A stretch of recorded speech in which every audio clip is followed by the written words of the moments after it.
Cuando se realiza una prueba de hipótesis, entonces se debe trabajar, digamos, sobre los posibles rangos que podría tomar la variable que queremos probar.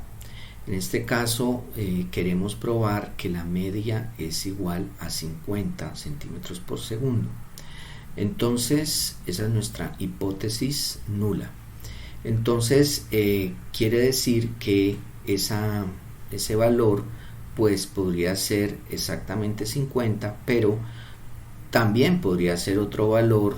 ¿Por qué? Porque como estamos tomando muestras aleatorias, entonces cada conjunto de datos que tomamos pues nos va a dar una proyección diferente, una estimación diferente de lo que sería la media. Entonces a lo mejor con un conjunto de muestras nos dé 51 la media, con otro conjunto de muestras nos dé 49 la muestra, o pues cualquier otro valor, puede ser 53, puede ser 47, puede ser cualquier valor en este rango de valores continuo que toma la variable, en este caso que sería pues la media que estamos tratando de estimar. Entonces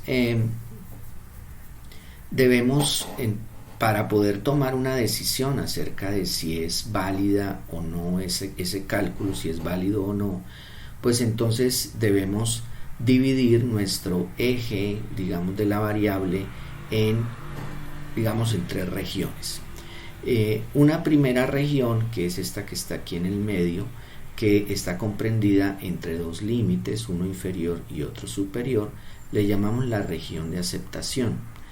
La región de aceptación entonces sería aquella región en la cual, si nos cae el cálculo en este rango, entre estos dos límites, podríamos decir que aceptamos la hipótesis nula de que la media es 50.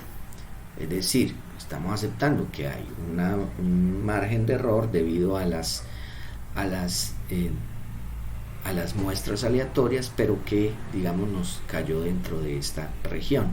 Entonces estaríamos diciendo que es válido decir que la media es 50, o también podríamos decir que no podemos rechazar esa hipótesis nula de que la media es 50.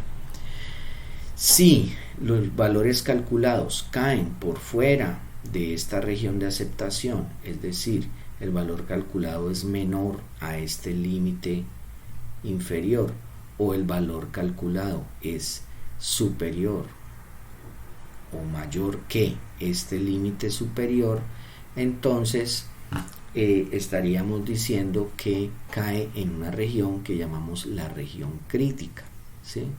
Entonces quiere decir que rechazaríamos la hipótesis nula, y por tanto pues lo válido sería la hipótesis alternativa, que sería que la media es diferente de 50. Es decir que en términos generales tenemos tres regiones: una región que llamamos la región de aceptación, ¿cierto?, que es pues la comprendida entre los dos límites que son el inferior y el superior de esa región, y la región crítica, que sería en la cual, si caen los cálculos, pues rechazaríamos la hipótesis nula. Entonces resulta que cuando hacemos este tipo de conjeturas o de cálculos y de análisis, entonces podríamos caer en dos posibles tipos de error: uno que se llama el error de tipo 1 y otro que se llama el error de tipo 2. El error de tipo 1 es aquel en el cual rechazamos la hipótesis nula cuando en realidad era verdadera. ¿Esto por qué puede suceder?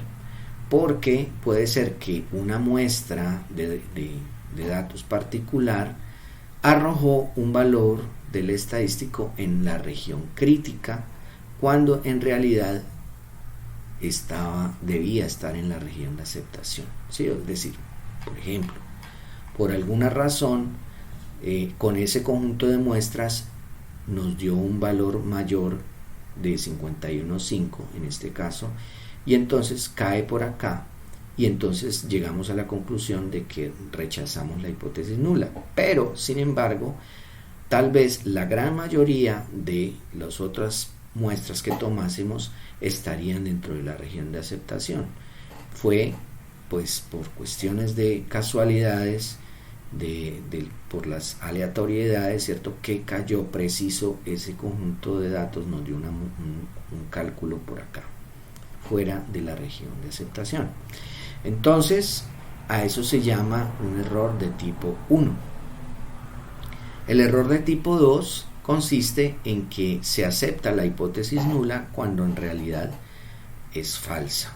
Es decir, en este caso, en el error de tipo 2, resulta que el conjunto de datos que tomamos para hacer los cálculos nos dio en esta región, pero resulta que puede ser que muchas otras, o la gran mayoría, cayesen por fuera de esa región. Entonces, en ese caso, estaríamos cometiendo un error al aceptar la hipótesis nula, cuando en realidad la gran mayoría de veces nos debería dar por fuera, ¿cierto? O sea, deberíamos rechazar esa hipótesis. Entonces, eso lo podemos ver de la siguiente manera. Asumiendo que tenemos suficientes muestras como para que se cumpla el teorema del límite central, es decir, que tenemos un número de muestras de 30 en adelante, entonces podríamos asumir que al tomar las muestras vamos a tener una distribución de probabilidad que sería una distribución normal o gaussiana. Entonces, en este caso, digamos, si tomamos muchos conjuntos de muestras y hacemos cálculos, pues la gran mayoría caerían alrededor de lo que es la media, ¿sí? Entonces, por eso aquí digamos que hay una alta probabilidad de que esas muestras nos arrojen unos valores cercanos a el valor de la media. Sin embargo, hay algunas muestras que están muy alejadas del valor de la muestra, de la media, y entonces estas pues ya serían las que están fuera de la región de aceptación. Entonces, pues como mencionábamos, pues debemos definir unos límites, ¿cierto? Un límite inferior y un límite superior de la región de aceptación. Entonces quiere decir que la gran mayoría, como observamos aquí, esta área bajo la curva pues sería una gran mayoría de veces, una gran mayoría de muestras que van a caer en esta región, ¿sí? Y por tanto, por eso a esto se le llama la región de aceptación. Unas pocas muestras van a caer por fuera de esa región de aceptación, o sea, van a ser o muy superiores al valor de la media o muy inferiores al valor de la media. Entonces, esa es esta región, digamos, va a haber una probabilidad de que se caiga en esta región, a pesar de que la gran mayoría estén en la región de aceptación. Entonces, a esa probabilidad de caer en esta región que está en azul se le denota por la letra alfa, y pues también se le llama la probabilidad de que ocurra un error de tipo 1, o también se le llama la amplitud de la prueba, ¿sí? Entonces, suponiendo, como decíamos, que se cumplen las condiciones del teorema del límite central, entonces, asumiendo que tenemos estos límites, los hemos tomado sencillamente en este ejemplo como unos límites, digamos, que no, digamos, por ahora no tenemos una explicación de cómo se escogen estos límites, pero ya veremos ahora cómo se escogen esos límites. Entonces, sencillamente asumiendo que tenemos estos dos límites, si nosotros, si esto es una distribución normal o gaussiana, pero en este caso tenemos una media de 50 y vamos a asumir que vamos a tener una desviación estándar de 2.5, ¿sí? En la población. Estamos asumiendo que conocemos la desviación estándar de la población. Entonces, quiere decir que deberíamos hacer una transformación, ¿cierto?, hacia una desviación normal estandarizada, ¿cierto?, con media 0 y desviación estándar 1, y entonces para eso, pues estos límites y esta media, ¿cierto?, estos límites tendríamos que traducirlos o trasladarlos a los valores de una desviación normal estándar, y por tanto entonces estos límites los debemos llevar hacia la normalización, ¿cierto?, hacia la estandarización. Entonces tomamos ese límite, le restamos la media, que es 50, y lo dividimos, en este caso, lo dividiríamos en este caso por el error estándar, ¿sí? Debido a que este error estándar lo usamos debido a que no vamos a tener todo el conjunto de muestras, sino solamente algunas de esas muestras. Entonces, en este caso, hacemos esta transformación, lo llevamos a la distribución normal estándar, y allí nos va a dar unos valores de estos límites, y entonces con esos valores vamos a la tabla de la distribución normal estándar, el área bajo la curva, y entonces podemos calcular que con estos, el equivalente en la distribución normal estándar de este valor nos arrojaría una probabilidad, un área bajo la curva, que es esta que está en azul, que sería de 0,0287. Esta área, pues en realidad sería la mitad de la probabilidad de caer en la región crítica, ¿cierto? O sea, la probabilidad de caer en la región crítica sería la probabilidad de caer en cualquiera de estos valores menores que 48.5 o valores superiores a 51.5. Por tanto, entonces la probabilidad total de caer en esta región pues sería la suma de estas probabilidades más la suma de estas probabilidades.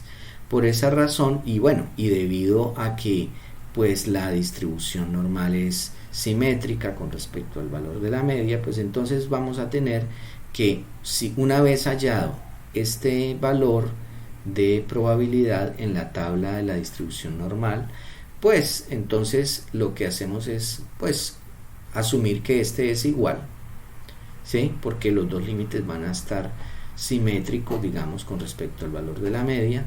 Entonces lo que hacemos es sumar dos veces esto. Por tanto, aquí tenemos que la probabilidad de caer en la región crítica y rechazar cuando en realidad deberíamos aceptar, o sea, el valor de alfa es de 0.0287 más 0.0287, o sea, la suma de estas dos áreas bajo la curva, que nos da un total de 0.0574. Entonces esa sería la probabilidad del error de tipo 1, ¿sí?, o nivel de significación de la prueba.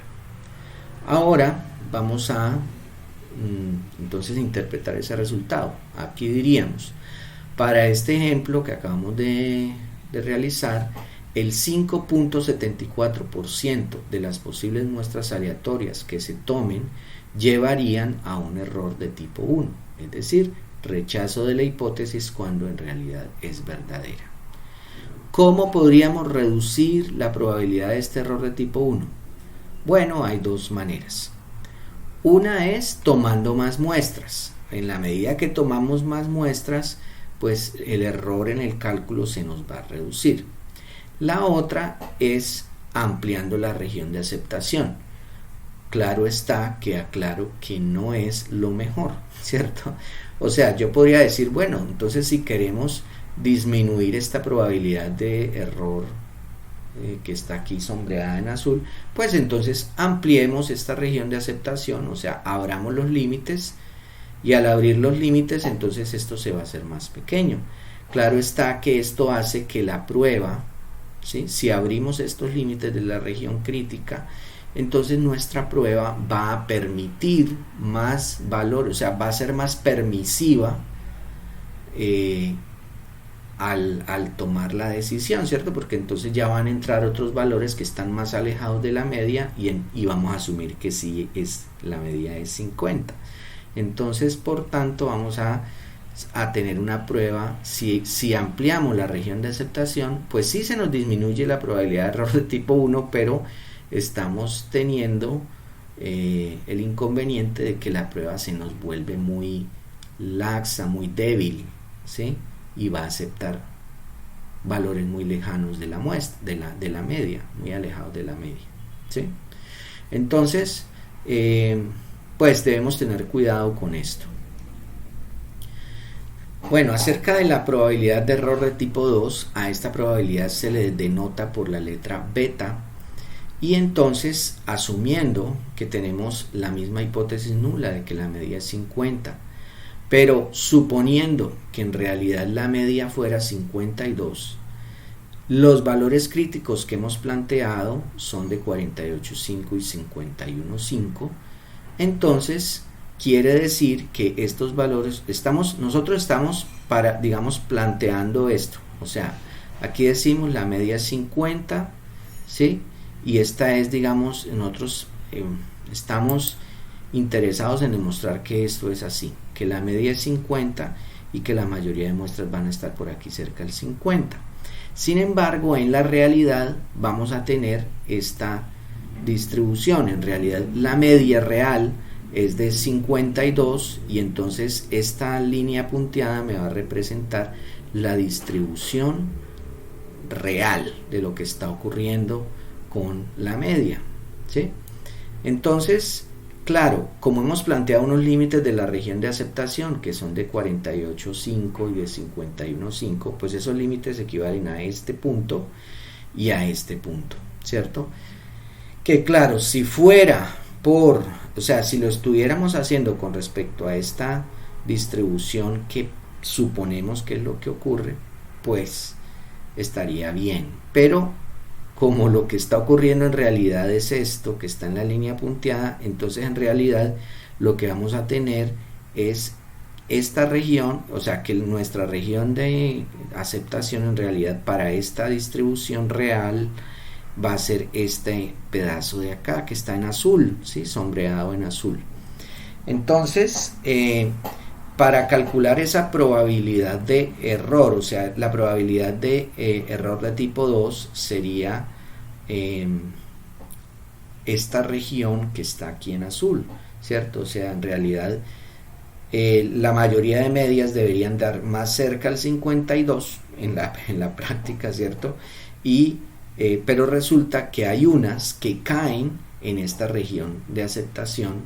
Entonces, ¿cómo calculamos esta área sombreada? Pues tenemos que tomar la distribución real, ¿cierto? Con la media real de lo que está ocurriendo, en este caso 52, y hacemos nuestros cálculos del límite del límite inferior y el límite superior, pero con esta media. Entonces hacemos la transformación a la distribución normal estándar, pues tomando esos valores de 51,5 con respecto a esa media y con respecto a ese error estándar, y entonces hacemos nuestra transformación y lo mismo para ese límite superior, y luego hacemos lo mismo con el límite inferior.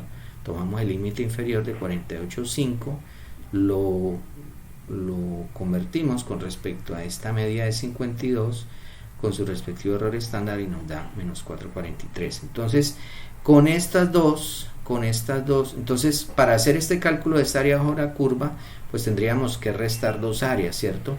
Desde menos infinito hasta este valor, menos el área desde menos infinito hasta este valor, y esa diferencia nos daría esta área sombreada en azul. Entonces eso es lo que dice acá. Este valor beta sería esta probabilidad, o sea, el área bajo la curva del límite superior menos el área bajo la curva del límite inferior, y entonces eso nos daría un valor de 0.2643. Ese sería, quiere decir que nuestra probabilidad de error de tipo 2 sería de el 26.43%. ¿Sí?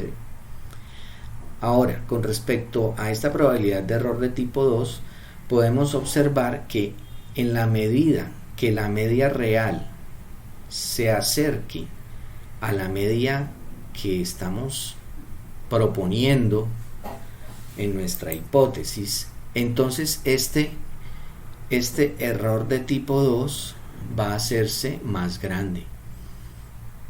¿Sí? Entonces, si están muy cerca los valores hipotético y real, pues no preocupa mucho el equivocarse y aceptar la hipótesis.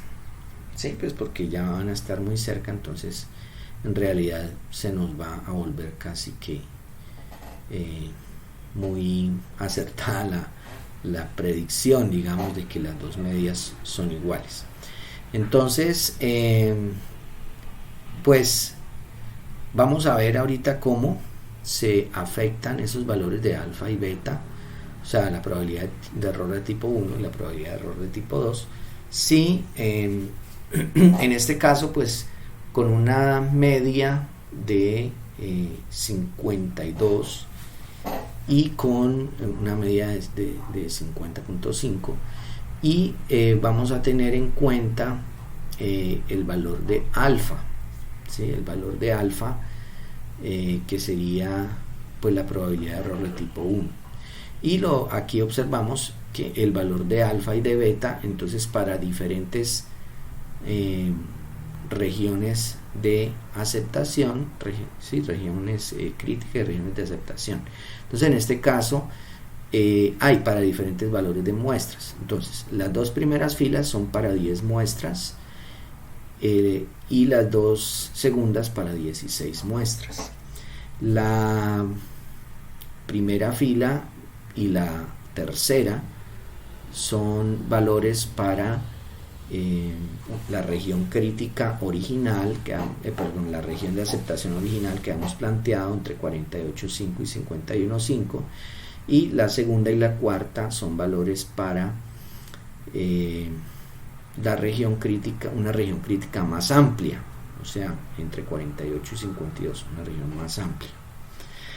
Entonces aquí observamos que si comparamos las dos primeras filas, el alfa de las dos primeras filas, entonces al ampliar, o sea, si mantenemos el número de muestras, al ampliar la región de aceptación, o sea, al pasar de la primera a la segunda fila hemos ampliado la región de aceptación, se nos disminuye el alfa, ¿sí? La probabilidad de error de tipo 1. Sin embargo, como les comenté, existe el problema de que estamos volviendo la prueba más débil. Si comparamos la primera con la tercera, ¿sí? La primera fila con la tercera, observamos que el alfa, o sea, al dejar la región de aceptación igual, pero aumentar el número de muestras, pasar de 10 a 16, vamos a ver que se nos disminuye el alfa, ¿sí? Pero esta disminución es producto de haber tomado más muestras. Esto es lo ideal, o sea, no debilitamos la prueba, sino que lo que hicimos fue aumentar el número de muestras y por tanto nos dio menor la probabilidad de error de tipo 1, ¿sí? Entonces lo ideal sería aumentar el número de muestras. Claro, esto no siempre es posible porque pues siempre el tomar más muestras pues va a tener mayores costos, más tiempo, etcétera, ¿cierto? También observamos que si comparamos el alfa y el beta, entonces cuando se disminuye el alfa, por ejemplo, al ampliar la región de aceptación entre la primera y la segunda fila, el beta aumentó, ¿cierto? O sea, en la medida que disminuye el alfa, pues entonces beta aumenta, ¿sí? Y pues en todo caso, cuando lo que se hace es aumentar el número de muestras, también observamos que manteniendo, por ejemplo, entre la primera y la tercera fila con respecto al beta, se disminuye el beta, pero producto de haber aumentado el número de muestras. Entonces, en general, al aumentar el número de muestras, se reducen los errores de tipo 1 y de tipo 2, ¿sí? Y también, entonces, podemos decir que en la medida que disminuye el error de tipo el error de tipo 1, aumenta el error de tipo 2 y viceversa, ¿sí? Entonces, pues se recomienda pues tener el mayor número de muestras posibles para cometer menos errores, ¿sí?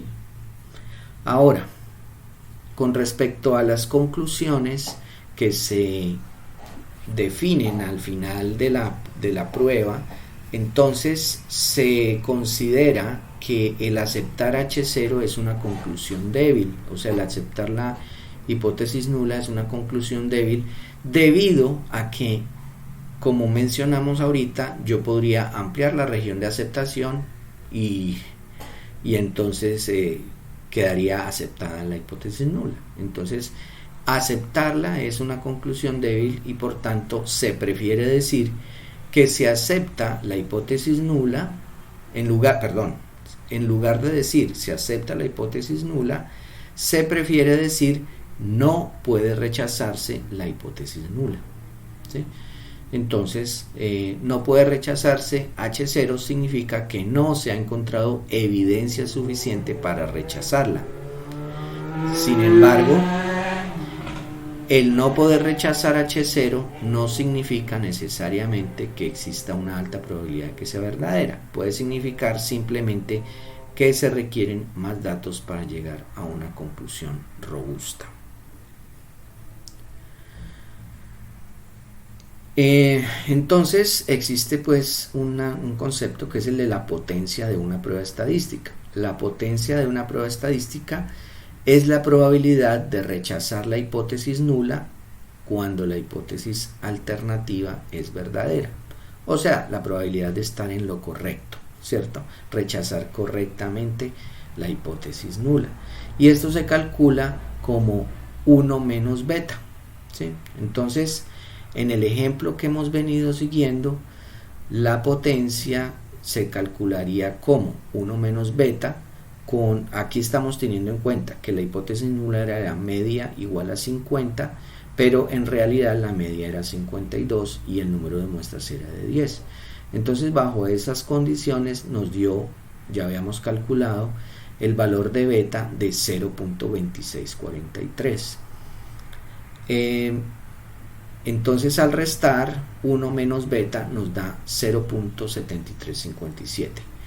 ¿Cómo interpretamos esto? Lo interpretamos de la siguiente manera. Si la media verdadera es 52, esta prueba rechazará correctamente la hipótesis nula de que la media es igual a 50 y detectará esta diferencia el 73.57% de las veces. ¿Sí? 73.57% de las veces será rechazada la hipótesis de que la media es igual a 50, suponiendo que la media real es de 52. Entonces, si se considera que el valor de sensibilidad, la sensibilidad pues sería la misma potencia, si el valor de la sensibilidad se considera muy bajo, el analista podría incrementar alfa o el tamaño de la muestra para tratar de aumentar esta potencia de la muestra. Entonces, como un procedimiento general para realizar las pruebas de hipótesis, pues tenemos que pues primero debemos identificar cuál es el parámetro de interés, si es la media, si es la desviación estándar, alguna proporción, etcétera. Luego debemos establecer la hipótesis nula, ¿sí? Para nuestro ejemplo era que el parámetro de interés era la media y la hipótesis nula era que la media es igual a 50. Luego se debe especificar una hipótesis alternativa apropiada, ¿sí? Como por ejemplo que la media es diferente de 50 y elegir un nivel de significación.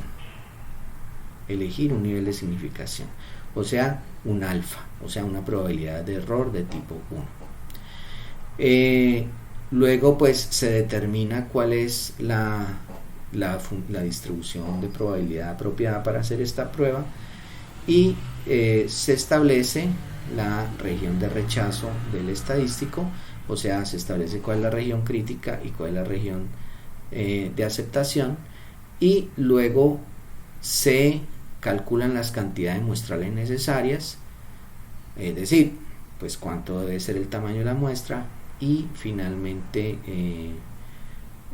se decide si se realiza la prueba y se decide si debe rechazarse o no la hipótesis H0 con respecto al valor que nos dio la prueba. Entonces,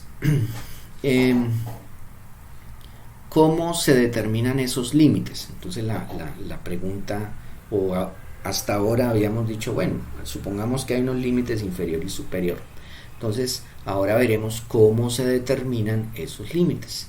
Los límites se determinan, pues, como el valor que queremos probar, en este caso, digamos, media igual a 50, el límite inferior lo calcularíamos como media menos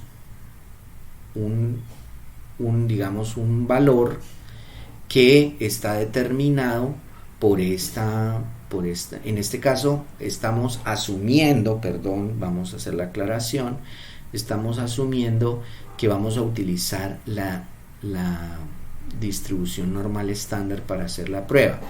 Esto significa, o por qué, o bajo qué supuesto se puede tomar esta distribución normal estándar, suponiendo que se cumple el teorema del límite central, por tanto el número de muestras es mayor o igual a 30, el número de datos es mayor o igual a 30. ¿Sí? Entonces bajo esto, y que además conocemos la desviación estándar de la población. Con base en eso, entonces se puede asumir este límite inferior y este límite superior. El límite inferior sería la media menos este valor, y el límite superior sería la media más este valor. Ahora, ¿cuál es este valor?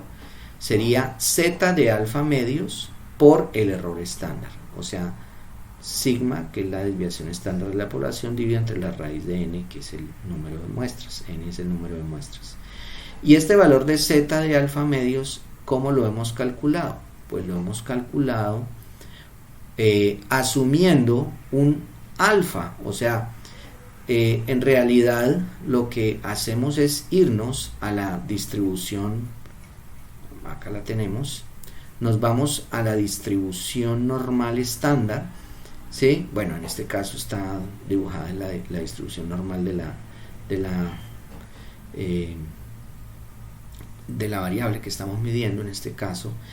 Entonces aquí lo que tenemos que definir es cuánto queremos que sea esta área, ¿sí? Entonces nosotros partimos es de cuánto queremos que sea nuestro error de tipo 1, ¿sí? La probabilidad de error de tipo 1. Entonces pues podemos decir, bueno, que queremos que sea 0.05, que sea 0.02, que sea, etcétera. Entonces uno define cuánto quiere que sea esta probabilidad, o sea, esta área bajo la curva. Con base en ese punto de partida, entonces ya decimos, bueno, entonces si queremos que alfa sea de 0.05, entonces quiere decir que eso es esta suma de esto más esto, ¿cierto? Estas dos colitas que tenemos aquí en la distribución. Entonces esta va a ser la mitad, o sea, si la suma de las dos da 0.05, entonces, o 0.05, perdón, entonces quiere decir que esta sería 0.025 y esta otra sería 0.25. Entonces, con este 0.025 vamos a la tabla de la distribución normal estándar, hallamos el z para ese alfa medios, ¿sí? Es este, y entonces eso nos daría un valor. y ese valor lo ponemos aquí pues para calcular esto. Entonces lo que hacemos es multiplicar ese valor por el error estándar y entonces eso nos daría esta diferencia que debería haber entre el valor central y el límite inferior. Y lo mismo hacemos con el límite superior, o sea, el z de alfa medio es el mismo porque pues nos sirve para los dos cálculos. Entonces lo que hacemos es multiplicar ese z de alfa medios por el error estándar. Entonces, esa es la manera que tenemos de determinar nuestra región de aceptación, ¿sí? Entonces la pregunta es, listo, entonces ¿con cuál nivel de confianza hacemos la prueba? Entonces, ¿qué sería mejor? ¿Tener un nivel de confianza del 95% o un nivel de confianza del 99%? Entonces, ¿cuál sería mejor? O sea, ¿cuál valor sería mejor para la prueba? Entonces, ¿qué significa un nivel de confianza del 99%? Significa que el nivel de confianza sería 100 por 1 menos alfa, ¿sí? Ya hemos mencionado que el nivel de confianza es 100 por 1 menos alfa. O sea que este alfa debería ser, o sea, para una confianza del 99%, despejando el alfa sería de 0.01, ¿cierto? Porque sería 1 menos alfa me daría 0.99 y multiplicado por 100 me da 99%, ¿sí? Entonces, quiere decir que para una confianza del 99% el alfa debe ser de 0.01. Entonces, con un alfa de 0.01, si vamos a la tabla de la distribución normal estándar, allí buscaríamos el z de alfa medios, ¿cierto? Que ya explicamos por qué es alfa medios. Entonces, alfa medios sería 0,005, que es la mitad de 0,01, ¿sí? Entonces, con esto vamos a la tabla de la distribución normal estándar y allí hallamos que el área bajo la curva desde menos infinito hasta 0,005 es de, el área bajo la curva es 0,005 y el límite sería entonces 2,58. O sea, ese z de alfa medios, es decir, en este dibujo sería este valor de acá que me está diciendo, me está multiplicando el error estándar. O sea, este sería el z de alfa medios en la escala de la distribución normal. Sería, digamos, el límite inferior. Entonces sería de 2,58. Quiere decir que entonces habría que multiplicar la distancia hasta la media, pues sería desde el límite inferior hasta la media sería de 2,58, que es el z de alfa medios, por el error estándar, ¿sí? Que es sigma sobre la raíz de n. Claro, entonces, como aquí tenemos 2,58 por el error estándar y de aquí para acá son simétricos, entonces de aquí para acá también vamos a tener 2,58 más, digamos, por el error estándar, pero esto es, en este caso lo estamos sumando a la media. Entonces, la región de aceptación tendría una distancia, una longitud de 2 veces 2,58 por el error estándar, ¿sí? O sea, esto más esto, o sea, esta distancia de aquí a acá más la distancia de aquí a acá. Como son iguales, pues es 2 veces esta distancia de aquí a acá, ¿sí? Entonces, eso es lo que calculamos acá.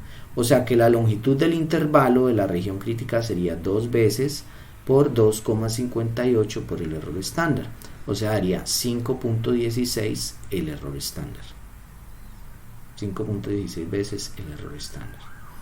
Ahora, con una confianza del 95%, entonces quiere decir que el alfa debería ser de 0,05, ¿cierto? Porque es 1 menos 0,05 me da 0,95 por 100, me daría 95% de confianza. Entonces el alfa para un 95% de confianza es de 0,05. O sea que alfa medio sería 0.025, que es esto que tenemos acá. Entonces hallamos cuál debería ser el z de alfa medios en la tabla de la distribución normal estándar, y esto nos da 1.96. Entonces quiere decir que en ese caso la distancia de aquí a acá sería de 1.96 veces el error estándar, y la distancia de aquí a acá sería 1.96 veces el error estándar, ¿sí? Entonces la longitud total de este intervalo sería de 2 veces por 1.96 veces el error estándar, ¿sí? ¿Qué es esto que tenemos acá? 2 por 1.96 veces el error estándar. O sea que la longitud de este intervalo con una confianza de 0.05, con un alfa de 0.05, nos daría 3,92 veces el error estándar.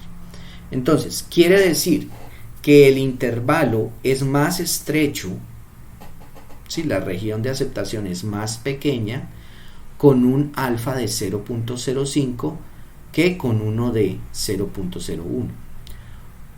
Quiere decir esto que la prueba es más exigente con un alfa de 0.05 y en lugar de uno de 0.01, ¿cierto?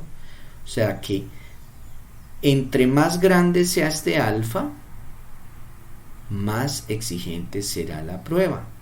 Lo que pasa es que la confianza nos va a dar menor, ¿sí? Por ejemplo, si yo pongo un alfa de 0.1, entonces 1 menos 0.1 me daría 0.9, y eso me daría un nivel de confianza del 90%.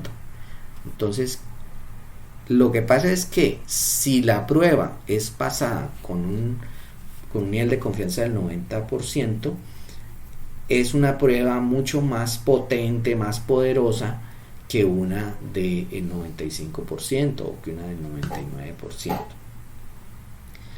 Entonces, es deseable un intervalo de confianza que sea lo suficientemente corto para fines de toma de decisiones, pero que ofrezca a su vez una confianza adecuada. Y esto se puede manejar eligiendo un tamaño de muestra adecuado. ¿Cómo se elige el tamaño de la muestra? Pues sencillamente se tiene, digamos, esta formulita que, es decir, aquí vemos que el tamaño de la muestra, cuántos datos debemos tener, depende del z de alfa medios, o sea, depende de nuestro nivel de confianza, depende de la desviación estándar de la población y del error que queremos cometer. Entonces, este error sería la distancia que hay entre el cálculo que hacemos con las muestras y el valor real de esa media en este caso. Entonces, nosotros partimos de cuánto error queremos cometer y con qué margen de confianza queremos trabajar, y entonces con base en eso nos arrojaría un número de muestras que deberíamos tomar. Entonces, aquí como ejemplo, suponiendo que queremos un error de 1.5 centímetros por segundo y una confianza del 95% con una desviación estándar de 2, entonces lo que tendríamos que hacer es reemplazar en la fórmula, ¿sí? Entonces este 95% ya vimos que nos arrojaba un z de alfa medios de 1.96, y entonces reemplazamos el 1.96 multiplicado por la desviación estándar dividido entre el error, y esto lo elevamos al cuadrado, y esto nos da 6.83, es decir, que aproximadamente deberíamos tomar 7 muestras para tener esas condiciones de error en nuestra prueba.